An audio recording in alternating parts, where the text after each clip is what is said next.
پوری دنیا کا سفر کرے گا. تو 1500 سال پہلے یہ بات بڑی دشوار تھی. وہ زمانہ جو تھا وہ اونٹوں پر سفر کرنے کا تھا, گھوڑوں پہ سفر کرنے کا تھا. اس میں یہ ممکن نہیں تھا. مگر جس زمانے میں وہ آئے گا اس زمانے میں یہ بہت چھوٹی سی بات ہو جائے گی, 40 دن میں پوری دنیا کا سفر کرنا. آج 1500 سال کے مقابل وہ سفر جو کئی مہینوں میں ہوا کرتے تھے آج کئی گھنٹوں میں ہو جاتے ہیں. آج جہازیں ایک گھنٹے میں 1000 کلومیٹر کی رفتار سے چلتی ہیں اور 1000 کلومیٹر کا سفر طے کرتی ہیں. اور ایسی بھی جہازوں پہ کام چل رہا ہے جو چند سالوں کے بعد آئیں گی اور ان کی سپیڈ اتنی ہوگی کہ وہ ممبئی سے اڑیں گی اور 2 گھنٹے میں جدہ پہنچا دیں گی. تو دنیا رفتار پکڑ رہی ہے. تو دجال جس وقت آئے گا اس وقت تو دنیا نے بڑی تیزی پکڑی ہوگی اور بڑی رفتار پکڑی ہوگی. اور وہ کتنی رفتار ہوگی یہ ہم اس کا اندازہ بھی نہیں لگا سکتے. مگر سوچیں, جس چیز کا اندازہ ہم ابھی نہیں لگا سکتے اس رفتار کے تعلق سے میرے آقا نے 14.5 اور 1500 سال پہلے بیان فرما دیا کہ وہ اتنی رفتار میں ہوگا اور جو ہے کہ وہ اتنی رفتار سے سفر کرے گا جیسے بادل ہوا بادل کو اڑاتی ہے, اتنی رفتار سے وہ جائے گا. یہ نشانی ہے کہ وہ ایئر وے کا استعمال کرے گا. تو حضرات گرامی, وہ جس کا ہم اندازہ, جس رفتار کا, جس سپیڈ کا اندازہ ہم آج اس زمانے میں اس ٹیکنیکل یگ میں نہیں لگا پاتے, وہ ساری خبریں مخبر صادق اللہ کے پیارے رسول صلی اللہ علیہ وسلم نے 1400 سال, 1450 سال, 1500 سال پہلے عطا فرما دی. تو ان کی ان خبروں کو دیکھ کر واقعی دل امام اہل سنت اعلیٰ حضرت عظیم البرکت کی زبان میں یہ اقرار کرتا ہے کہ اور کوئی غیب کیا تم سے نہا ہوں بھلا, جب نہ خدا ہی چھپا تم پہ کروڑوں درود. اور کوئی غیب کیا تم سے نہا ہو بھلا, جب نہ خدا ہی چھپا تم پہ کروڑوں درود. حضرات گرامی دیکھیے, اللہ کے پیارے رسول صلی اللہ علیہ وسلم کے علم کا آپ اندازہ لگائیے کہ کب کی بات ہے, کب بیان فرما رہے ہیں. اور پوری جو ترتیب ہے اور جو پورا معاملہ دجال کا رہے گا بالتفصیل اللہ کے رسول صلی اللہ علیہ وسلم نے اس کو بیان فرمایا کہ 40 دن میں بہت شدید فتنہ پھیلائے گا. وہ پہلے آئے گا تو پہلے تو وہ اپنی نبوت کا دعویٰ کرے گا, اعلان نبوت کرے گا وہ کہ میں نبی ہوں. اور یہودی اس کے سپورٹر جو ہوں گے وہ اس کے ساتھ بھی ہوں گے, مگر دعوی نبوت پر بھی وہ بس نہیں کرے گا. اس میں اس کا دل مطمئن نہیں ہوگا, وہ اس میں بھی اطمینان نہیں رکھے گا. وہ اس سے ایک قدم اور آگے بڑھے گا, وہ کرے گا کہ میں خدا ہوں, خدائی کا دعویٰ کرے گا دجال. اور اللہ نے اسے طاقتیں بھی دی ہوں گی, اور طاقتیں اتنی ہوں گی کہ اس کے ایک ہاتھ میں باغ ہوگا, ایک ہاتھ میں آگ ہوگی. جس ہاتھ میں باغ ہوگا اسے وہ جنت کہے گا, جس ہاتھ میں آگ ہوگی اسے وہ جہنم کہے گا. مگر جو باغ نظر آئے گا حقیقت میں وہ آگ ہوگی, اور جو آگ نظر آئے گی حقیقت میں وہ جنت کا ایک باغ ہوگا. حضرات گرامی, تو وہ کہے گا لوگوں سے کہ تو مجھے اپنا رب مان. لوگ کہیں گے ہم تجھے اپنا رب کیوں مانیں, کیسے مان لیں؟ وہ کہے گا میں تیرے ماں باپ کو زندہ کر دوں گا تو تو مجھے اپنا رب مان لے گا. تو لوگ کہیں گے کہ زندہ کر, تو وہ جادو کرے گا, زندہ نہیں کر پائے گا, جادو کرے گا. جادو سے ایک روایت میں آتا ہے کہ جادو سے چوپائے میں اسے اپنے ماں باپ نظر آئیں گے. ایک روایت میں آتا ہے کہ شیاطین اس کے ماں باپ کی شکل میں آئیں گے اور کہیں گے بیٹے اس کی اطاعت کر. تو یہ جو لوگ ہوں گے اس کی جنت کی لالچ میں, اس کے ان کرتب اور ان شعبدے بازیوں کو دیکھ کر اس کے قریب ہو جائیں گے, اس کے متبع ہو جائیں گے, اسے اپنا رب مان لیں گے, اور وہ اسے ان لوگوں کو اپنی جنت میں داخل کرے گا, اور حقیقت میں وہ جہنم میں جائیں گے اور ایمان سے بھی خارج ہو جائیں گے. اب 1 منٹ کے لیے آپ یہاں رکیے. کیا ہماری قوم اس راستے پہ چل پڑی ہے؟ چمتکار کو نمسکار کرنے کے راستے پہ ہماری قوم چل پڑی ہے؟ اگر آپ اپنی قوم کا ملاحظہ کریں تو چل پڑی ہے. جو قوم ایک افواہ پہ رات میں 4 بجے اٹھ کے کالی چائے پی سکتی ہے, جو قوم خلاف شرع کام بھی افواہ پہ کر سکتی ہے اپنی جان بچانے کے لیے, جو قوم نجومیوں کے پاس اپنی جان بچانے کے لیے ایمان برباد ہوتا ہو تو ہو جائے, مگر نجومیوں کے پاس اپنی پریشانیوں کا حل لینے کے لیے جا سکتی ہے, جو قوم غیروں کے پاس تعویذات لینے کے لیے غیر مذاہب کے لوگوں کے پاس جا سکتی ہے، تو آنے والے دنوں میں یہ قوم اتنی برباد ہو سکتی ہے کہ یہ دجال کے کرتب دیکھے، دجال کی شعبدے بازیاں دیکھے، دجال کے ان کارناموں کو دیکھے اور اپنا ایمان کھو دے۔ یہ کوئی بڑی بات نہیں ہے، آج شروعات ہو چکی ہے اس کی۔ آج ہماری قوم کا عالم دیکھیں، آج ہماری قوم کے افراد غیروں کے پاس جاتے ہیں اور ان سے اپنے حالات بیان کرتے ہیں، اور پھر وہ ان سے جو کچھ وہ دیتے ہیں نجومی وغیرہ وہ لے کے آتے ہیں اور کہتے ہیں کہ وہ کیا ہوا، ہمیں تو اپنا کام کرانا تھا۔ آج اگر قوم یہاں تک پہنچ گئی ہے تو یہ قوم وہاں تک بھی پہنچ سکتی ہے کہ دجال جب ان کے سامنے کرتب دکھائے گا، فتنے پھیلائے گا، شدید فتنے پھیلائے گا، مارے گا، کاٹے گا، یہودی اس کے سپورٹر ہوں گے، اتنا خطرناک ہوگا وہ، اس کی ایک آنکھ ہوگی، بڑی ڈراؤنی شکل ہوگی اس کی۔ قوم اس کی شعبدے بازیاں دیکھ کر، اس کی ان کرتب کو دیکھ کر، اس کی اس جادوگری کو دیکھ کر اس کے فریب میں مبتلا ہو سکتی ہے، مگر جو اس کی فریب میں مبتلا ہوگا وہ ایمان سے بھی جائے گا، جہنم کا مستحق بنے گا، اور جو اس کے جال سے محفوظ ہو جائے گا وہ اللہ رب العزت کی مقرر کردہ جنت کا مستحق ہوگا۔ اسی لیے اللہ کے رسول ارشاد فرماتے ہیں دجال کے فتنوں سے اللہ کی پناہ مانگو۔ آج ہمیں سوچنا چاہیے اور ہماری قوم کو فکر کرنی چاہیے، غور کرنی چاہیے کس روش پہ ہم چل پڑے اور کیا روش ہو گئی ہے ہماری، کس طرف ہم جا رہے ہیں۔ تو حضرات گرامی، دجال کا یہ فتنہ جب بہت شدید ہوگا، بہت شدید فتنہ پھیلائے گا، پوری دنیا میں گھومے گا، پوری دنیا میں یہ دجال گھومے گا، سوائے مدینہ کے اور مکہ کے، یہ دو جگہ بس وہ اس کی رسائی نہیں ہوگی، باقی سب جگہ اس کی رسائی ہوگی۔ بڑی بڑی شعبدہ بازیاں دکھائے گا، وہ زمین کو حکم دے گا تو زمین پودے اگا دے گی، وہ آسمان سے کہے گا پانی برسا تو آسمان پانی برسائے گا، وہ لوگوں کے لیے بہت لمبے چوڑے اور خوب دودھ دینے والے جانوروں کو بھی جو ہے کہ تیار کر دے گا، ان کے جانوروں کو اتنا مست کر دے گا کہ وہ جو بہت زیادہ دودھ دینے لگیں گے، اور وہ ویرانے میں جائے گا تو وہاں کے دفینے شہد کی مکھیوں کی طرح اتھل کے آئیں گے۔ مطلب آج جس دفینوں کے لیے لوگ پریشان ہیں نا کہ کوئی عامل مل جاتا اور گڑا ہوا خزانہ ہمیں مل جاتا، کوئی عامل مل جاتا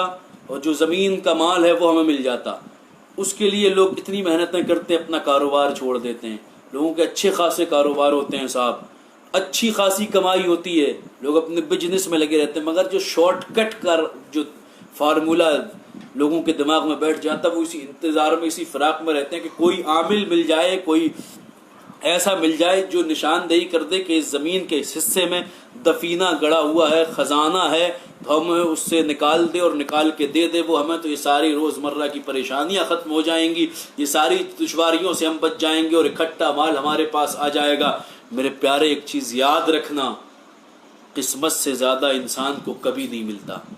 اللہ رب العزت نے جتنا رزق مقدر میں لکھا ہے وہ ملے گا، اور انسان کو موت اتنی رفتار سے نہیں تلاش کرتی جتنی رفتار سے اس کا رزق اسے تلاش کرتا ہے، اور رزق اللہ محنت پہ دیا کرتا ہے، اللہ کا فضل ہے۔ آپ محنت کریں نا، رزق اللہ نے اپنے ذمے پہ لے کے رکھا ہے، ہر بندے کا رزق اللہ رب العزت نے اپنے ذمے پہ لے کے رکھا ہے۔ آپ اس کی بارگاہ پہ توکل کریں، اگر کیسے محنت کریے پھر اس کی بارگاہ میں توکل کیجئے، پھر آپ دیکھیے کہ آپ کی محنتوں پہ اللہ کیسا ثمرہ عطا فرماتا ہے۔ رزق حلال کمائیے، یہ دفینے کے چکر میں مت پڑیے۔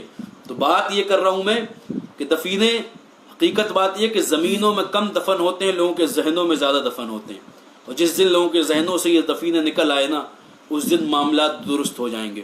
جب آج لوگ دفینے تلاش کرنے کے لیے اتنے گھومتے ہیں، کاروبار چھوڑ دیتے ہیں، اس کو پیسہ خرچ کرتے ہیں، یہاں تک کہ کچھ لوگوں کے تعلق سے سنا کہ انہوں نے اپنا گھر بار بھی بیچ دیا دفینے کو تلاش کرتے کرتے، بعد میں یہ ہوا کہ بھیک مانگنے کی نوبت آ گئی۔ تو ان سے بچیے۔ جب لوگ اتنے زیادہ پریشان ہیں دفینے کے چکر میں، تو پھر وہ دجال جب نکلے گا، گزرے گا ویرانوں میں، تو ایک دو دفینہ نہیں نکلے گا، بلکہ جس طریقے سے شہد کی مکھیاں جھومتی ہیں نا، شہد کی مکھیاں اکٹھی آتی ہیں، ویسے ہی زمین کے خزانے جو ہوں گے وہ بالکل دل کے دل اس کے ساتھ میں چلیں گے. اور جب اس کے ساتھ میں چلیں گے تو آپ سوچئے پھر کیسے یہ اس طریقے کے لوگ کیسے اس کے فریب میں نہیں آئیں گے. محفوظ رکھیں. تو حضرات گرامی وہ پوری دنیا میں سفر کرے گا اور پوری دنیا میں فساد پھیلائے گا. پوری دنیا ظلم سے بھر جائے گی. جب پوری دنیا ظلم سے بھر جائے گی تو جو نیک مسلمان ہوں گے وہ سب کے سب ہجرت کریں گے مدینے مکہ شریف کی طرف. مکہ شریف کی طرف ہجرت کریں گے اور ہجرت کر کے وہاں رب کی بارگاہ میں دعائیں کریں گے کہ مولا ہمیں اس بلا سے محفوظ فرما, اس دجال سے محفوظ فرما. پوری دنیا میں کفر ہی کفر ہوگا سوائے مکے اور مدینے کے, سوائے حرمین شریفین کے پوری دنیا میں کفر ہوگا. دجال کا فتنہ ہوگا, بڑی فوج ہوگی. پھر ہوگا کیا؟ حضرت امام مہدی کے ظہور کا وقت تب آئے گا. بعض لوگ کہتے ہیں کہ حضرت امام مہدی کے ظہور کا وقت آ گیا ہے, تو ان سے پوچھئے کیا دجال آ چکا ہے جو امام مہدی کے ظہور کا وقت آ گیا؟ ابھی تو دجال کے آنے میں ہی بہت وقت ہے. اور جب دجال کا ظلم و ستم بڑھ جائے گا تب امام مہدی کا نزول ہوگا, تب امام مہدی ظاہر ہوں گے. اور اللہ رب العزت کے پیارے رسول صلی اللہ علیہ وسلم نے پوری نشانیاں علامات امام مہدی رضی اللہ تعالیٰ عنہ کی بیان فرمائی ہیں. امام مہدی کا کے ظہور کا معاملہ یہ ہوگا کہ رمضان شریف کا مہینہ ہوگا. ابدال, اقطاب, اولیاء, صالحین, قطب, اولیاء کاملین کعبے کا طواف کر رہے ہوں گے اور رب کی بارگاہ میں دعائیں کر رہے ہوں گے. انہی طواف کے بیچ میں, انہی طواف کرنے والوں کے بیچ میں امام مہدی کا ظہور ہوگا. اور امام مہدی کا ظہور ہوگا, وہ اولیاء ان کے چہرے کو دیکھیں گے تو پہچان لیں گے, کیونکہ اللہ کے رسول نے ساری صفتیں بیان فرمائی ہیں. نورانی وہ چہرہ ہوگا. اللہ کے رسول نے ارشاد فرمایا کہ قیامت تب تک قائم نہیں ہو سکتی جب تک کہ میرا بیٹا پوری دنیا پہ حکومت نہ کر لے. اور وہ جو میرا بیٹا ہوگا وہ میرا ہم نام ہوگا, اس کا نام بھی محمد ہوگا, اس کے والد کا نام بھی عبداللہ ہوگا, وہ میرے بیٹے حسن کی اولاد سے ہوگا. تو حضرت امام مہدی حسنی سید ہوں گے جو مدینہ شریف میں پیدا ہوں گے مگر چھپے رہیں گے. ان کا ظہور مکے میں حالت طواف میں ہوگا. جب اولیاء, ابدال, اقطاب انہیں پہچان لیں گے تو ان سے بیعت کے لیے عرض کریں گے. وہ تھوڑا سا جھجکیں گے تو پھر عاطف غیبی سے آواز آئے گی, ھذا خلیفۃ اللہ المہدی فسمعوا له واطیعوا, کہ یہ اللہ کا خلیفہ مہدی ہے, اس کی بات سنو اور اس کی اطاعت کرو. حضرات گرامی امام مہدی اس وقت سب کو بیعت کریں گے اور پھر یہ نکلیں گے دمشق کی طرف. دمشق کی طرف نکلیں گے. امام مہدی کو جانتے ہیں آپ؟ امام مہدی امامت کبریٰ پہ فائز ہوں گے. کون سی امامت کبریٰ؟ وہ جو امام حسن کے پاس تھی.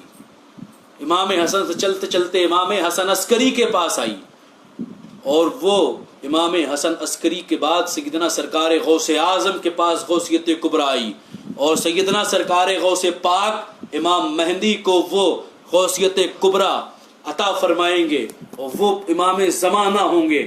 اب امام مہدی کے ظہور کے بعد حضرت امام مہدی ان سارے مومنین کو لے کے دمشق کی طرف جائیں گے. دمشق میں پہنچیں گے, اور جب دمشق میں پہنچیں گے امام مہدی رضی اللہ تعالیٰ عنہ تو فجر کی نماز کا وقت ہوگا. فجر کی نماز کے وقت میں امام مہدی ہوں گے, ساتھ میں مسلمان ہوں گے. اقامت ہو چکی ہوگی, امام مہدی مصلی پہ جا چکے ہوں گے. اس وقت مشرقی مینارے سے امام مہدی کی نظر جائے گی تو حضرت عیسیٰ علیہ السلام کا نزول ہوگا.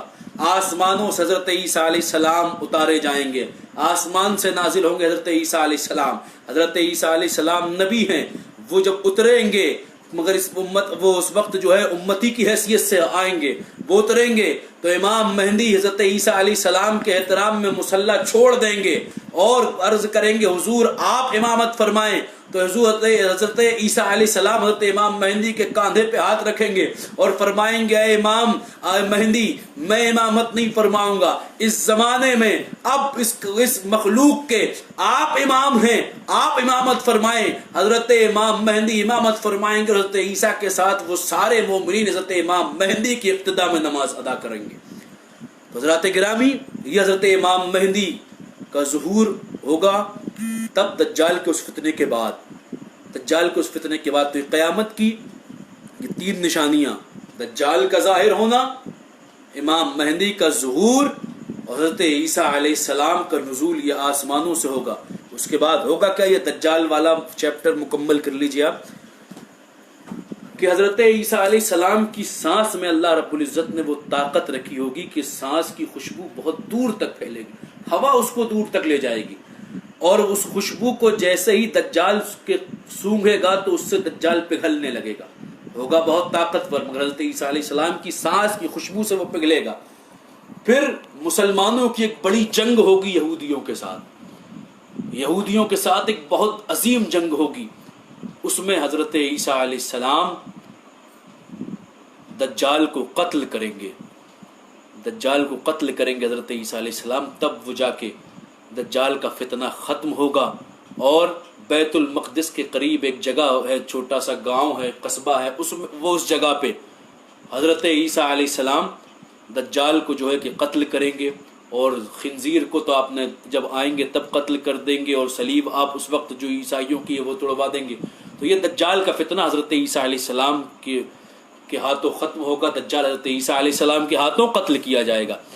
تو آج جو افواہیں یہ پھیل رہی ہیں کہ حضرت عیسیٰ علیہ السلام کا ظہور ہونے والا ہے، حضرت عیسیٰ مہدی کا ظہور ہونے والا ہے، کوئی کہتا دجال آ گیا، یوٹیوب پہ بہت ساری ویڈیوز اس تعلق سے پڑی ہوئی ہیں، اور ہمارے لوگ دیکھتے ہیں تو وہ سوال کرتے ہیں کیا حضرت امام مہدی کا ظہور ہو گیا؟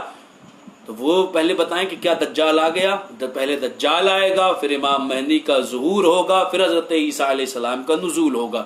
تو یہ 3 نشانیاں آج کی تھیں۔ انشاءاللہ آگے دابت الارض، یاجوج ماجوج کون تھے، کیسے ان کے ساتھ کیا معاملہ ہوا، ابھی کہاں ہیں وہ، کیسے باہر آئیں گے، وہ کیا کریں گے، انشاءاللہ اس پر کل گفتگو ہوگی۔ آپ حضرات وقت پر تشریف لے کر آئیں۔ اللہ رب العزت ہمیں آپ کو سب کو دجال کے فتنے سے محفوظ فرمائے، دنیا کے تمام دجالوں کے فتنوں سے محفوظ فرمائے۔